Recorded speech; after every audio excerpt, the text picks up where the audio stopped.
بسم اللہ الرحمن الرحیم۔ السلام علیکم میرے پیارے دوستو، کیا آپ نے کبھی سوچا ہے اگر پوری دنیا کی طاقت اللہ کے گھر کے سامنے کھڑی ہو جائے تو انجام کیا ہوتا ہے؟ ذرا سوچئے، ریت سے ڈھکی عرب کی سرزمین، دور دور تک پھیلا سناٹا، اور اس سناٹے کو چیرتی ہوئی ہاتھیوں کی دہاڑ، ایک ظالم بادشاہ جسے اپنی طاقت پر اتنا گھمنڈ تھا کہ اس نے اللہ کے گھر کعبہ شریف کو گرانے کا فیصلہ کر لیا، لیکن وہ بھول گیا تھا کہ اس گھر کا مالک کوئی انسان نہیں ہے بلکہ اللہ خود ہے، اور جب اللہ اپنے گھر کی حفاظت کرے تو نہ ہاتھی کام آتے ہیں، نہ سینا، نہ تخت، نہ تاج۔ یہ کہانی ہے یمن کے ظالم حکمران ابرہہ کی۔ ابرہہ ایک طاقتور عیسائی بادشاہ تھا۔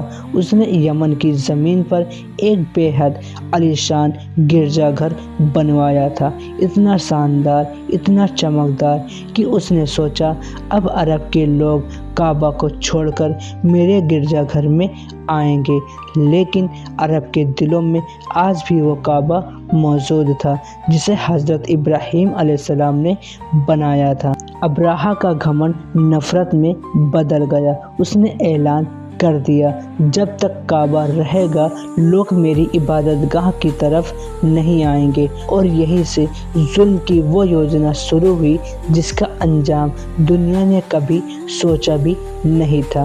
ابرہہ نے کعبہ کو گرانے کی تیاری شروع کر دی۔ ایک بھیانک سینا، ہزاروں سپاہی، لوہے کے ہتھیار، اور سب سے آگے وشال ہاتھی۔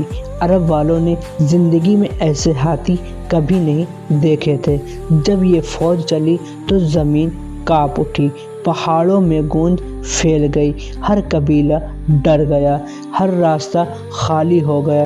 لوگ کہتے اب کعبہ کو کوئی نہیں بچا سکتا، لیکن ایک انسان ایسے تھے جس کا دل ڈرا نہیں۔ وہ تھے حضرت عبد المطلب، نبی صلی اللہ تعالی علیہ وسلم کے دادا۔ ابرہہ نے ان کے اونٹ چھین لیے۔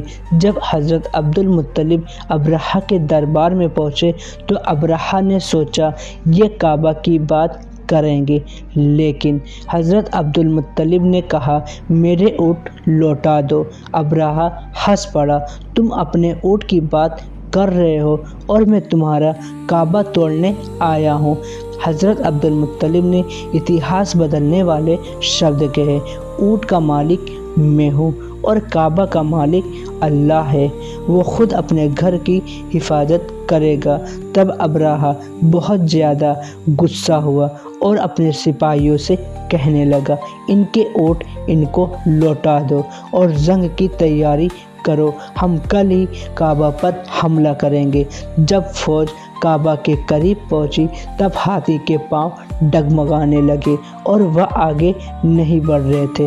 تب ابرہہ نے حکم دیا ان ہاتھیوں کو مارو، انہیں آگے کی طرف بڑھاؤ۔ ابرہہ کے حکم پر ان کے سپاہیوں نے ہاتھیوں کو خوب مارا اور انہیں آگے بڑھانے کی پوری کوشش کرنے لگے، لیکن وہ کعبہ کی طرف ایک قدم بھی نہیں بڑھے۔ اور تبھی آسمان کالا ہو گیا اور اچانک ابابیل، چھوٹے چھوٹے پرندے آسمان میں اڑتے ہوئے کعبہ کو چاروں طرف سے گھیر لیا، اور ابابیل کی چونچ میں کنکر تھے۔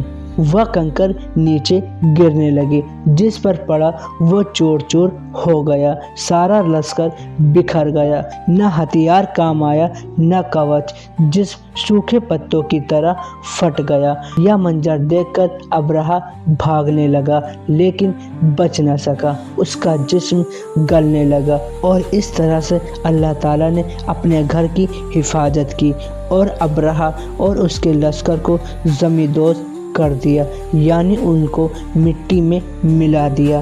کعبہ آج بھی کھڑا ہے اور قیامت تک رہے گا۔ یہ کہانی صرف اتہاس نہیں، یہ پیغام ہے، جو اللہ سے ٹکرائے گا وہ مٹی میں مل جائے گا۔ اگر آپ کو ہماری یہ ویڈیو پسند آئی ہے تو ویڈیو کو لائک کریں، کمنٹ کریں اور چینل کو سبسکرائب کرنا نہ بھولیں۔